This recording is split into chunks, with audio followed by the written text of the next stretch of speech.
different forces which appear in the manufacturing, in the single point cutting operations. And mainly we have considered friction force, cutting force, and shear force. And correspondingly, there are three important angles in the manufacturing operation. That is uh, the shear angle phi, the rake angle alpha, and the friction angle, that is beta. And we have also seen how the Merchant circle is drawn and how the whole system remains in equilibrium.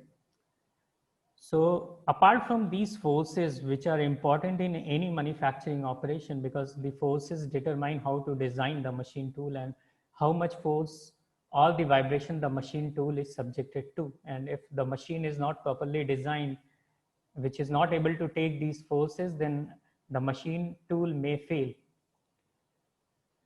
So apart from these forces, one more important term for any manufacturing operation is energy.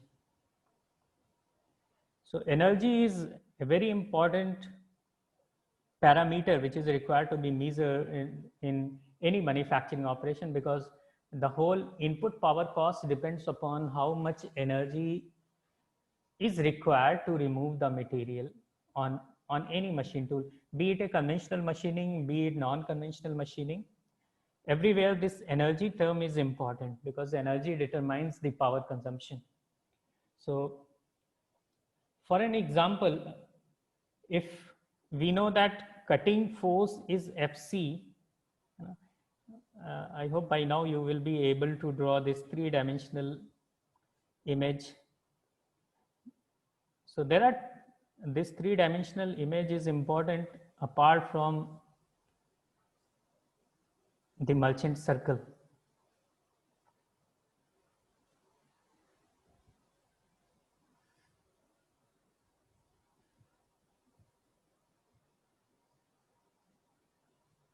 Sorry,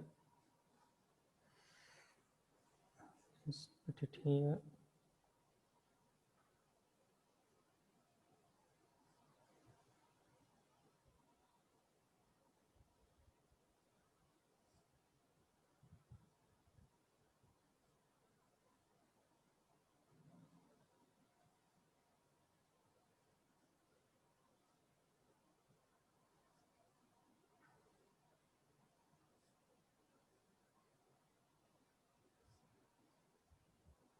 So this is uncut chip thickness. Normally we denote it by T naught. This is chip which is flowing upside, and this thickness is called cut chip thickness, and normally we denote it by TC. While this is width, and here it is Hello, cutting. sir. Sorry. It is not Here, visible. so here it is cutting tool.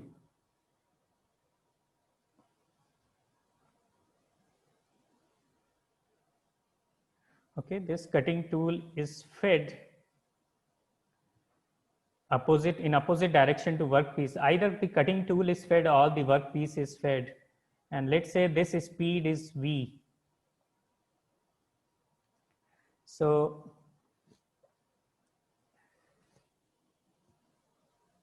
and FC, let's see, we also considered in the last class that there are two forces which are appearing in the cutting tool. That is cutting force FC, which is perfectly horizontal and remain in the direction, in the direction of tool movement.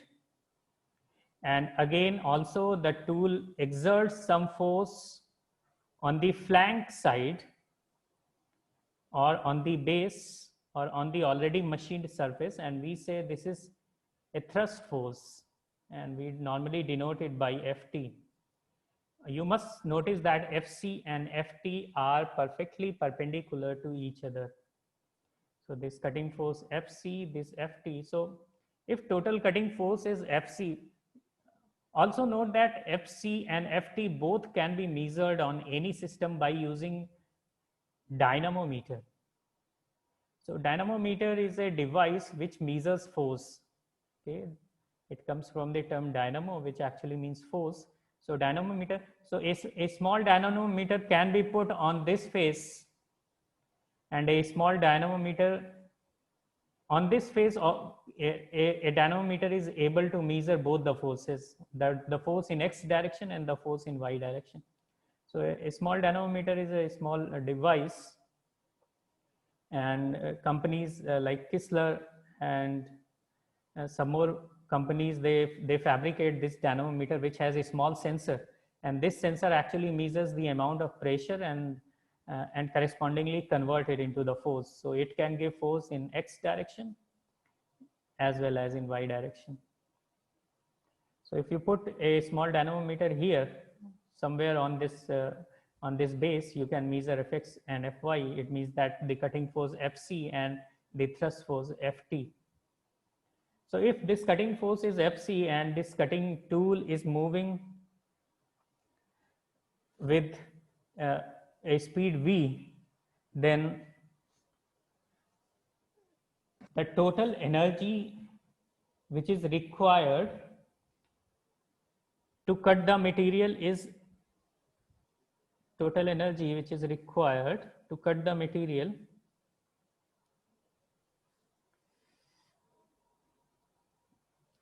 or I would say the better term is power here. Okay, required will be Fc cross V. Notice that Fc has a unit of Newton and velocity has a unit of mm per second. So actually it becomes joule per second, that is energy per second, or it is also called watt. And you must also remember that what is the unit of power, not energy. So Fc cross V is the total power which is required to cut a material at certain speed V. Now, the total power which is required is actually can be attributed, the total power which is required can be attributed to uh, two, uh, uh, two factors. That is the factor which is the friction factor, or the force which is required, or the energy which is required to overcome friction, and the energy which is required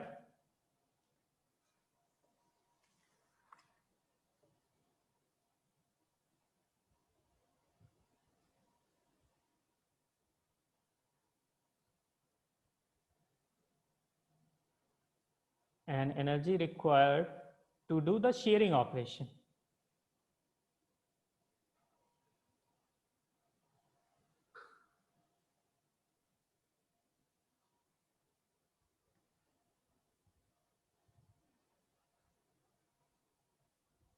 So total energy which is required is actually uh, constituted by two factors, that is the friction and shearing. Both two actions are happening and they both are actually causing the consumption of power.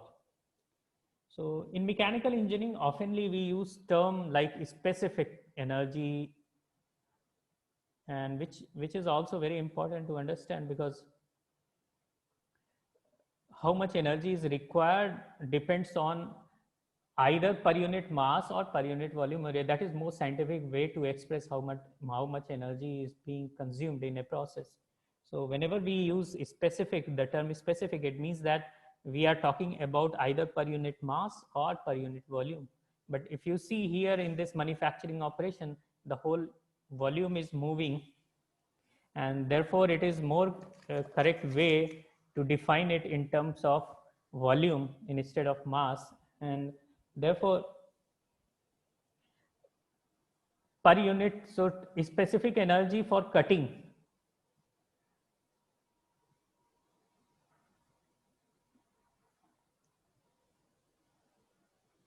can be defined as total energy required per unit volume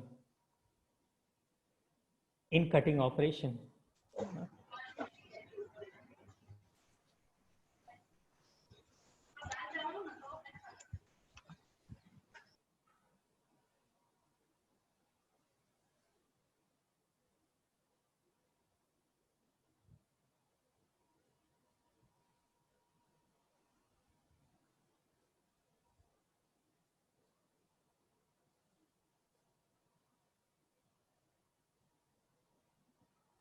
So mathematically, how we can say, normally we use term U for energy, and because the cutting denotes the total energy, so we should write UT, which actually represents energy per unit volume or specific energy for cutting.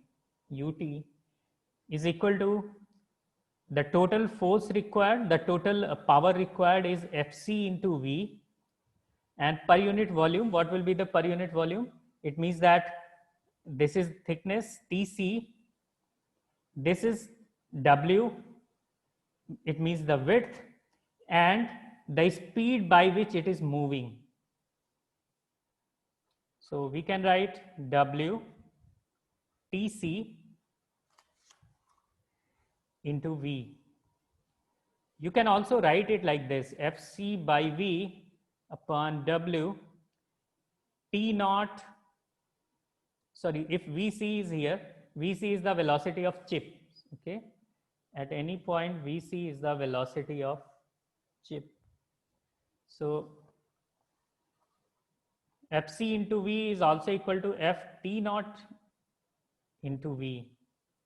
You must remember, because the whole system is in equilibrium, so it means that the chip flowing rate will remain constant. It means that V into T naught must be equal to Vc into Tc.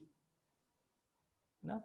Just I am maintaining this equation of continuum, because the whole system is in equilibrium and chip is moving at a continuous flow rate. So mass flow rate in must be equal to mass flow rate out. So mass flow rate in is the velocity of this workpiece into this chip T naught, because the width remains same. I have just omitted the width, so you can also add, and width does not changes. So mass flow rate remains, or the volume flow rate remains constant. So W into V into T naught must be equal to Vc into Tc into W. So here you can further write it Fc into V got cancelled out, and you can write Fc divided by width into T naught, and what will be its unit? Fc has a unit of Newton, that is the force. W, that is the width, has the unit of mm, and T naught is again has the unit of mm.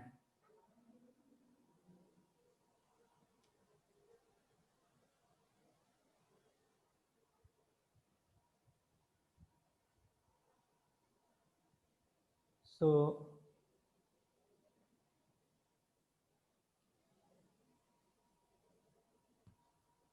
this becomes Newton per mm square. Okay.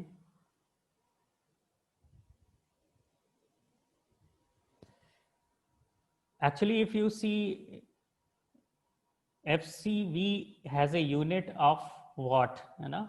If you see this fundamental equation, FCV, which we have earlier defined as the unit of watt, and W into TC into VC has a unit. W is mm, TC is also mm, and VC is mm per second. So it actually becomes watt second per mm cube, and watt second is nothing but joule. If you remember, watt into second is nothing but joule. Actually, watt is joule per second, and second got cancelled out, so it becomes joule per mm cube. So UT as the unit of joule per mm cube, which is nothing but equivalent to Newton per meter square. Sir, Okay, screen.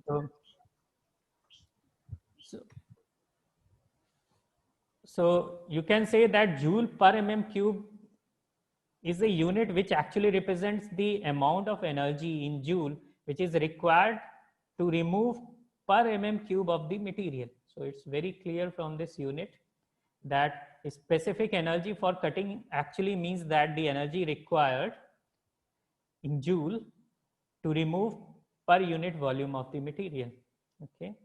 Now here also we must note that the specific energy for cutting ut is also equal to specific sum of specific energy in shearing plus specific energy in friction. It means that the total energy required in cutting is actually equal to total energy which is used in shearing operation plus total energy which is used in friction. Okay, so this is a specific energy relationship.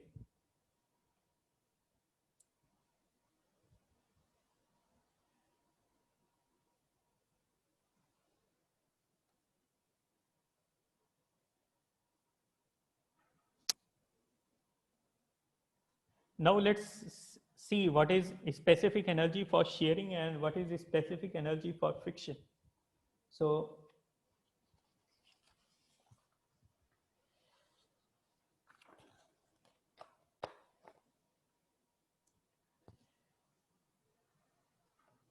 specific energy for friction UF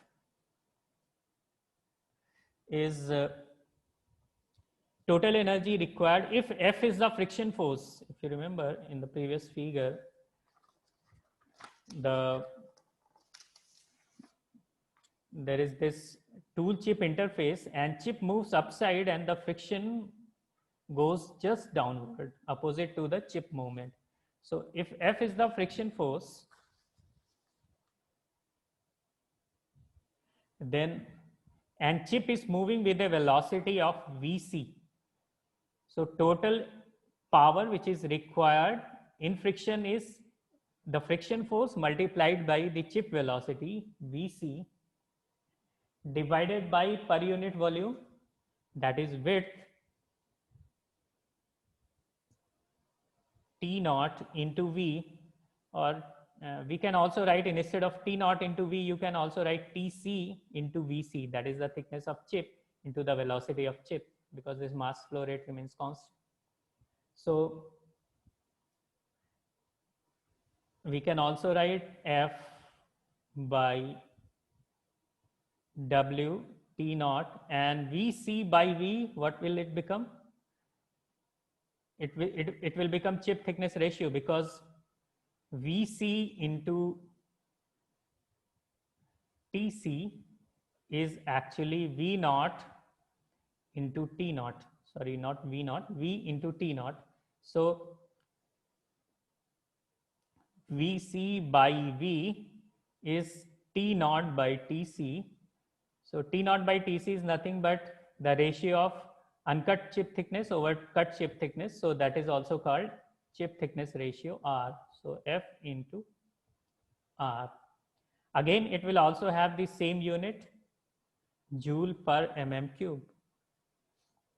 Okay, that is the total energy required in friction per unit volume is given by this expression. Again, specific energy for shearing, what will it become? So the shear force Fs into velocity of shearing, that is Vs, divided by per unit volume, that is Wt naught V. So it will also have the same unit, joule per mm cube. I hope these expressions are clear to you, because we are talking about shearing. So we are talking about shearing force Fs, the velocity of shear, that is Vs, divided by the volume, which is W into T naught into V, and can also be written as Fs into Vs upon W into Tc into Vc. Okay. So that is the specific energy relationships, and how much part of this total cutting is contributed by friction and how much part is contributed by shear is also an important phenomena or parameter to be known in any cutting operation. For example, the percentage of friction force should not be much in any cutting operation, and most of the cutting power which is required should be close to shear. Okay, so US should be larger than UF, and if you see that a lot of energy is being waste as a friction, it means that either you need to change the tool or because a lot of energy, UF friction is the energy which is being waste. Shearing is actually a positive contributor, but friction is negative contributor. Okay. So here is a small numerical which I want to discuss. So let's say in this cutting operation, okay, so it's, let's say I'm just discussing a problem, and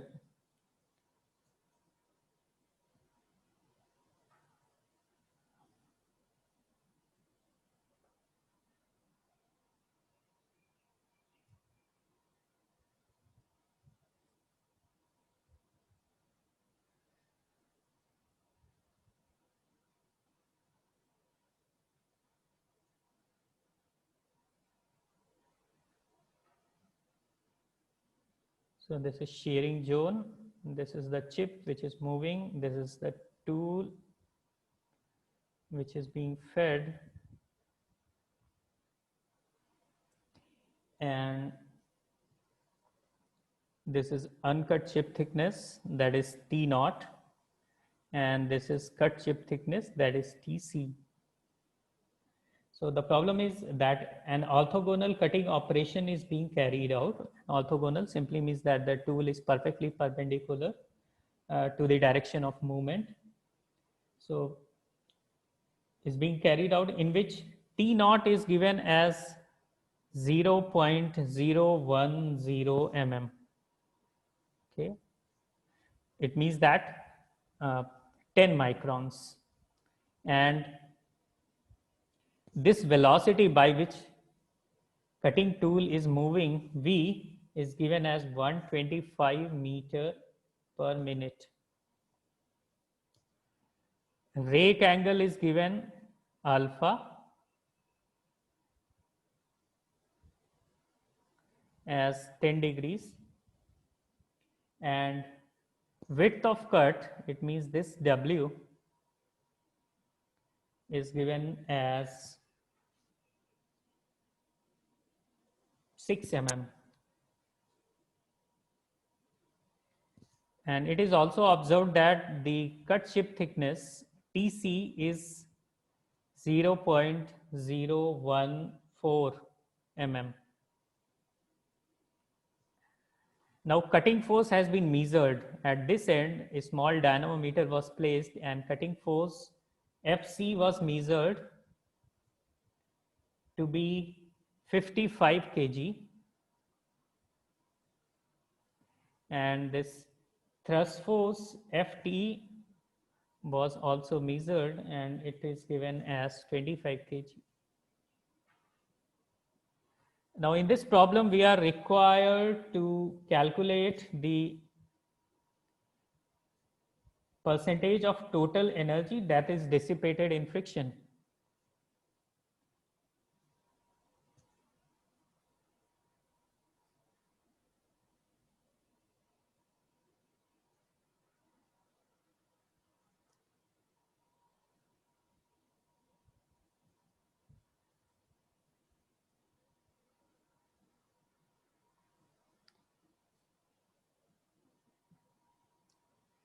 So how to deal with this problem? So what we are required to determine is total specific energy, which is total energy which is required, which is dissipated in friction. So actually it means that if F is the friction force and Vc is the velocity of the chip, so we are required to determine the ratio of FVC over total energy, that is Fc into V, isn't it? So this is also the ratio of energy as well as power, because this may be per unit volume, this may be per unit volume, and the volume flow rate remains same. So that is what we are required to determine. See what is given.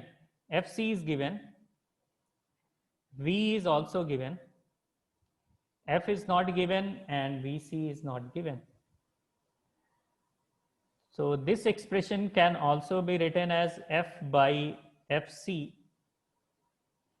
And what will be Vc by V? Because we know the volume, the mass flow rate will, the volume flow rate will become, will remain same.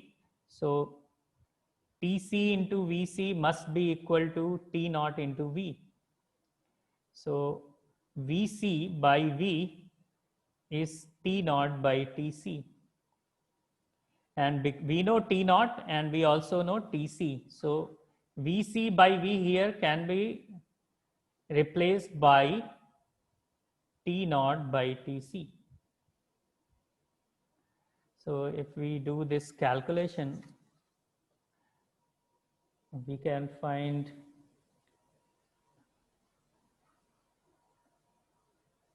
F into T naught is given as 0.010 and Fc is given as 55 kgs and Tc is given as 0.014.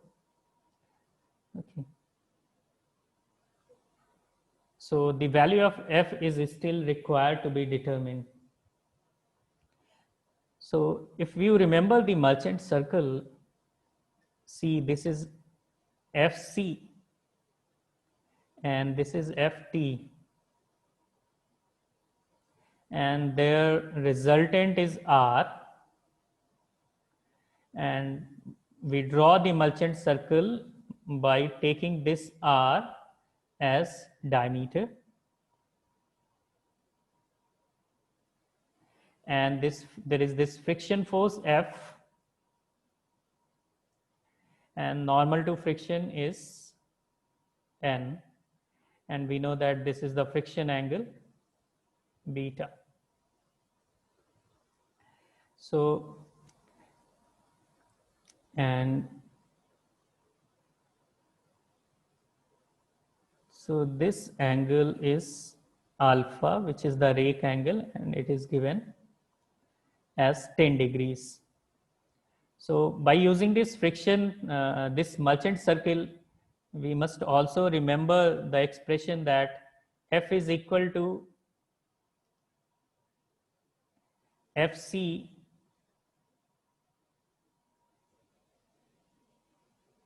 sine alpha plus Ft cos alpha.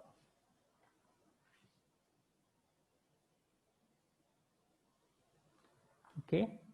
So F is here, this is Ft, this is the x component which is equivalent to this is Ft sine alpha, Ft cos alpha, and this is Fc sine alpha.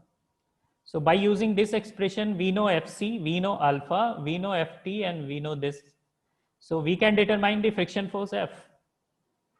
And once we determine the friction force F by using this expression, so we can write F is equal to Fc is 55 sine of 10 plus Ft is 25 cos of 10.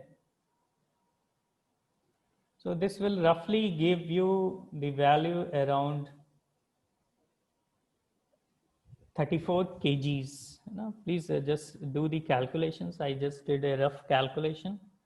Please use your calculator to determine the exact value. So F is 34 kg. So the ratio of FVC over FCV, that is this ratio, can be determined as, or you can write percentage of friction energy will be 34 multiplied by 0.010 divided by 55 cross 0.014. So this will become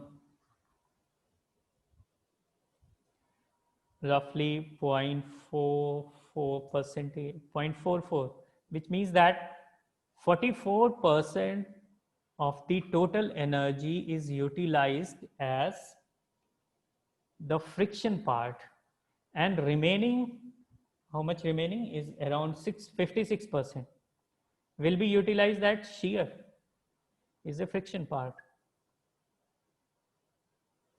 and it is a shear part.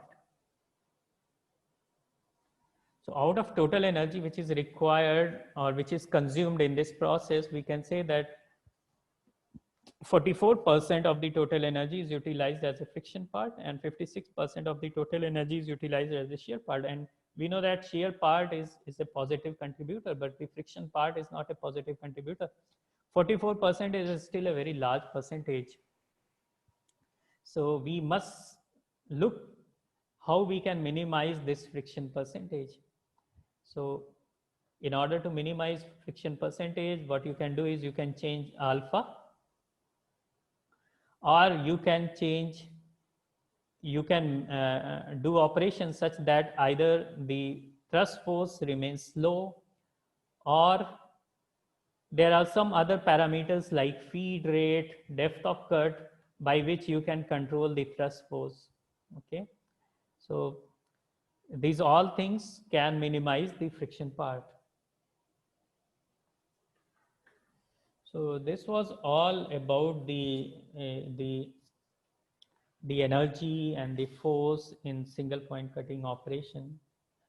You must also notice that I am just considering the most basic part of any cutting operation. And if you go into further detail, which are specific to turning operation or shaping operation or drilling operation, there may be bit variation.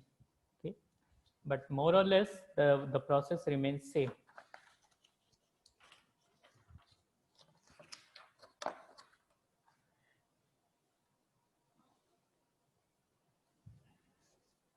Now let's talk about tool. The cutting tool is generally made of a material which is harder than the workpiece material. This is the most fundamental law of any cutting operation, that the cutting tool material must be harder than workpiece material. Otherwise, reverse action may take place. So machining of your tool may start instead of the workpiece. In most of the cases, we use cutting tool which are made of SS, that is stainless steel, or which are made of carbides. Carbide tools are harder and are generally more efficient, and the built-up edge kind of chip does not form easily on carbides because they do not melt easily. And then there are diamond-coated tools.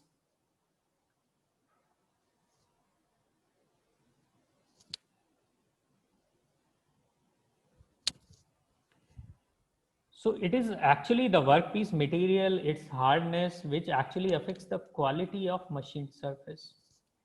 And also in any machining operation, apart from this energy, the the cutting tool plays a major role if we talk about economy. So machine tool or machining operation economy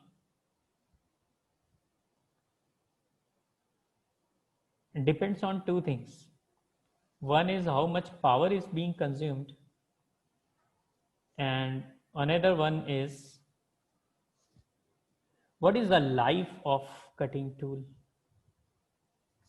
So life of cutting tool is again very important, and if we are required to change the cutting tool very often, that will increase the total cost of machining operation, which is not desired. Now, life of cutting tool,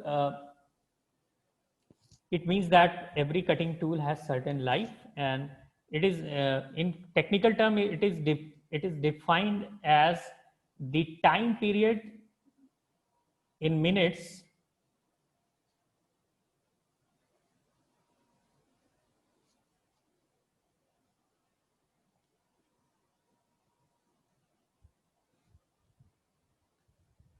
before each resharpening process. Okay.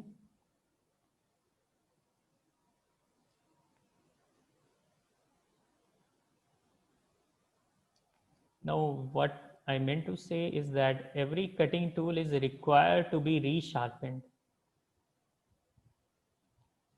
Okay, after certain amount of time, and that time is called the time of resharpening, and this time period should be as low as possible, and that is also called the life of cutting tool.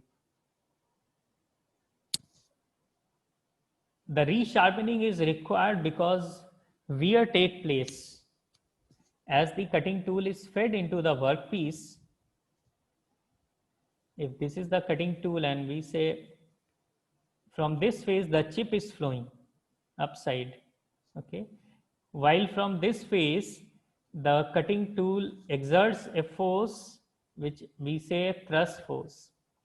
So majorly there are two different kinds of wear which appear at the cutting tool. One wear it happens here, another wear it happens here. And a small amount of wear also take place at the nose of the cutting tool. Okay. So this is called nose wear, which generally remains very small, insignificant in most of the operation. And this on the rake surface, the wear is actually called crater wear. Why it is called crater wear? Because in most of the cases, a crater being formed at the rake surface. Why crater is formed? Because in most of the cases, uh, this this face is subjected to a lot of friction, a lot of cutting force, and it actually forms craters over here. And this the base surface of cutting tool is called flank. So the wear associated with this flank surface is called flank. Flank wear is also very small when compared to crater wear. Okay. And apart from all this, if there is a significant percentage of cutting tool which is being chipped away during the machining operation, then it is a condition of catastrophic failure. So catastrophic failure of a cutting tool is associated with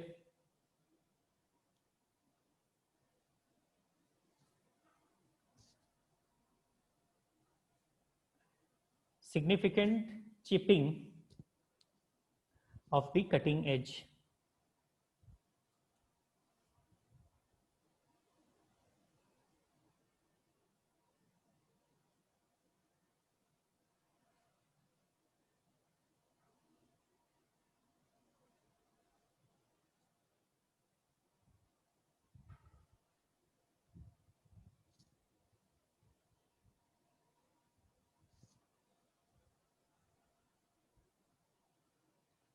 So the primary reason for any catastrophic failure is mechanical shock and thermal fatigue.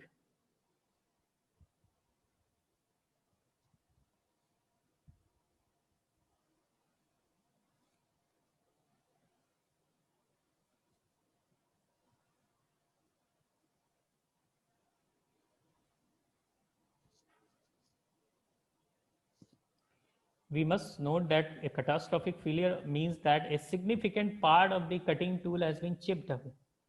But if the wear is taking place in the very small amount at the crater face, at the rake face and flank wear, they are significantly small in dimension and it happens over the time. But catastrophic failure happens all of a sudden. It does not take place over the time. So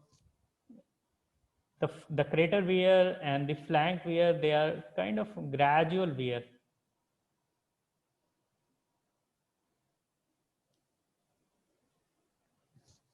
The nose wear is the smallest in amount, and the nose does not require to be resharpened very often.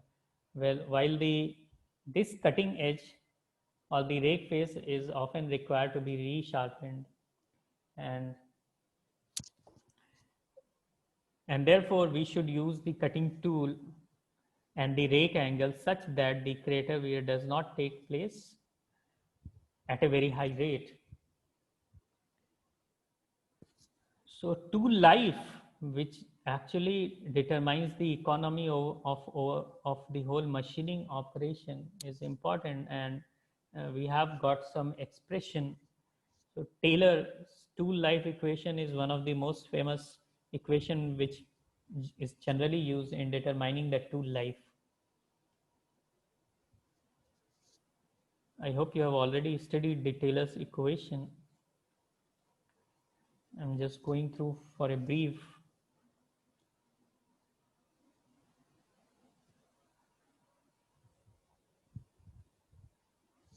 So Taylor said that if cutting tool is fed at a speed of V, that is the cutting speed, and let's say T is the time in minute,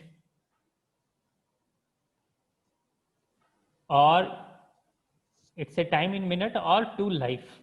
Okay, tool life is generally measured in minutes. You must keep in the mind that this is tool life in minute, or it is the time period between each resharpening, and it is in minutes. Then Vt to the power n is a constant C. This is a Taylor's tool life equation. V is cutting speed,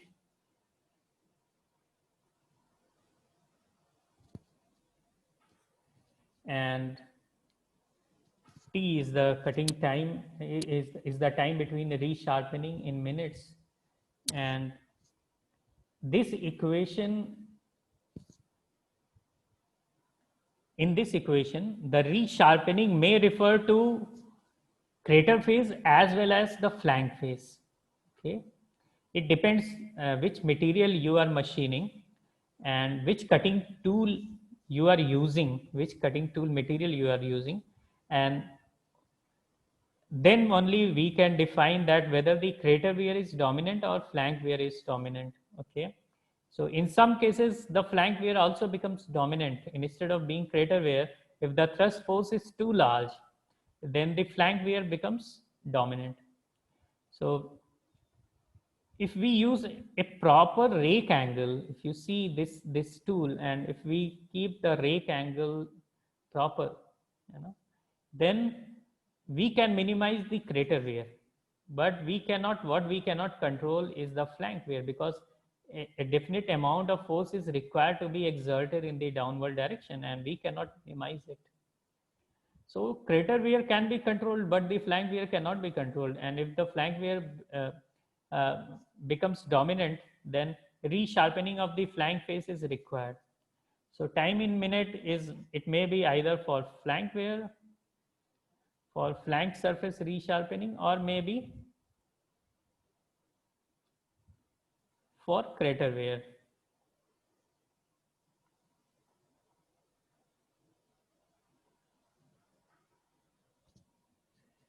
So you can do some when once you are in the campus, you can do actually some operations on lathe and see whether the crater wear is dominant in your operation or the flank wear is dominant, and you can measure this wear under a microscope, that amount of the dimension which is being reduced on the flank surface is more, or the dimension which is being diminishing on the crater surface is more. You can just compare images on a microscope and see all these wear happening on different faces. Now, here one more important term is n. N is a constant, or you can say n is an exponent that depends on cutting conditions.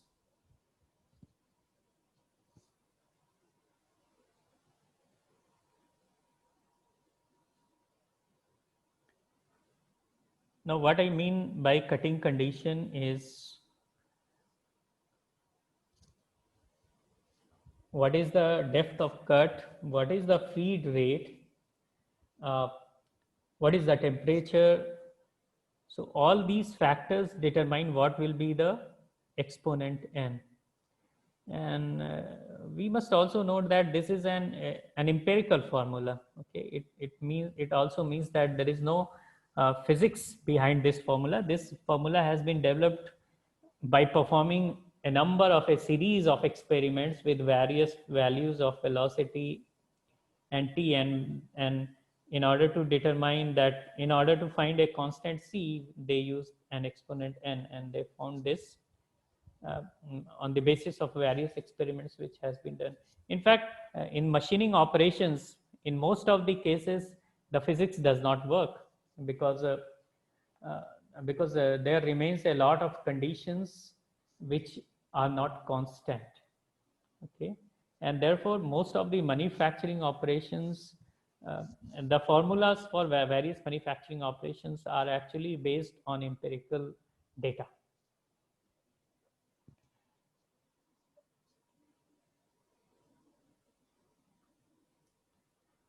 If a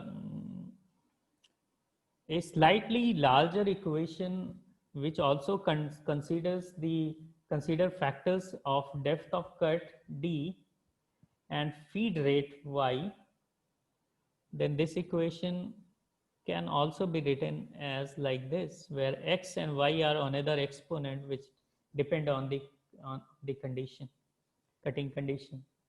So d is depth of cut and f is feed rate.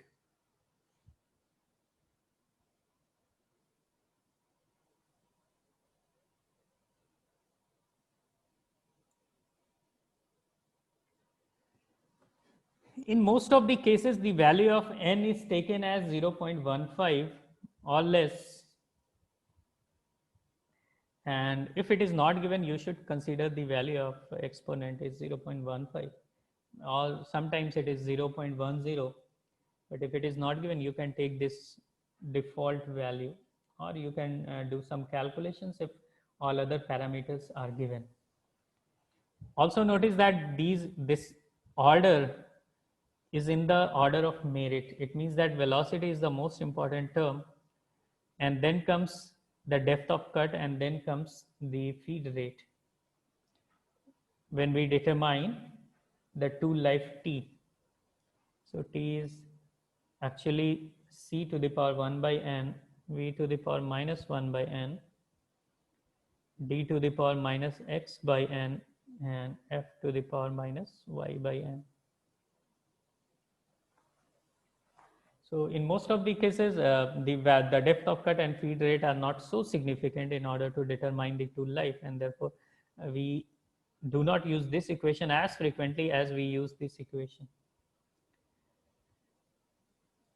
So if we want to maintain a constant tool life,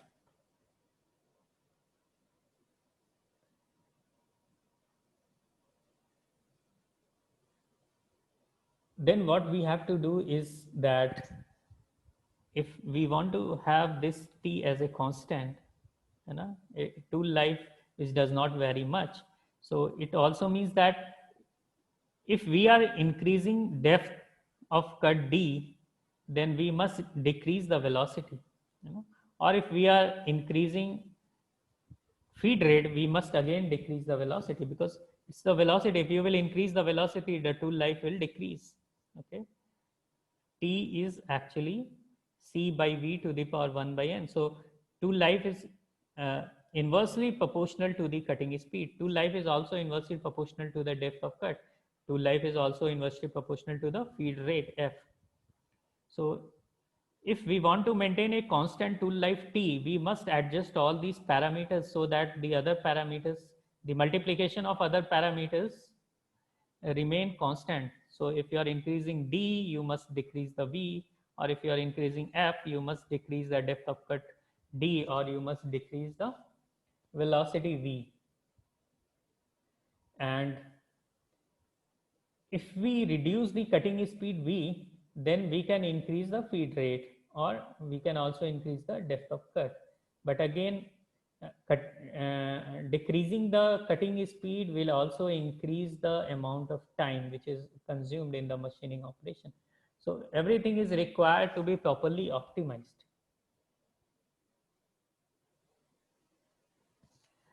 So before I just end this class, I'm just giving you a simple calculation sum which you need to be performed, you need to do. Let's say n is given as 0.5 and constant c is given as 400. So you are required to calculate the percentage increase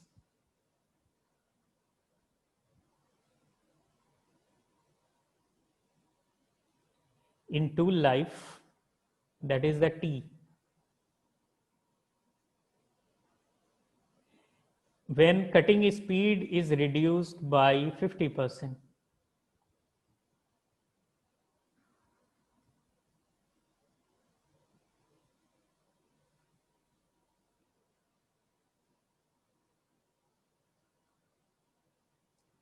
So you can use the simple Taylor's equation. In first case, V is 100%. In second case, V is 50%, just half of that. And the value of N and C both are given. So you need to determine how much tool life the T will increase if you decrease the cutting velocity V. Okay. And the answer is 300%. Or the tool life will increase by 3 times. Okay. If you reduce the cutting speed by half, the tool life will increase by 300%. So I hope you can do this sum. So that's all for today. And does anyone has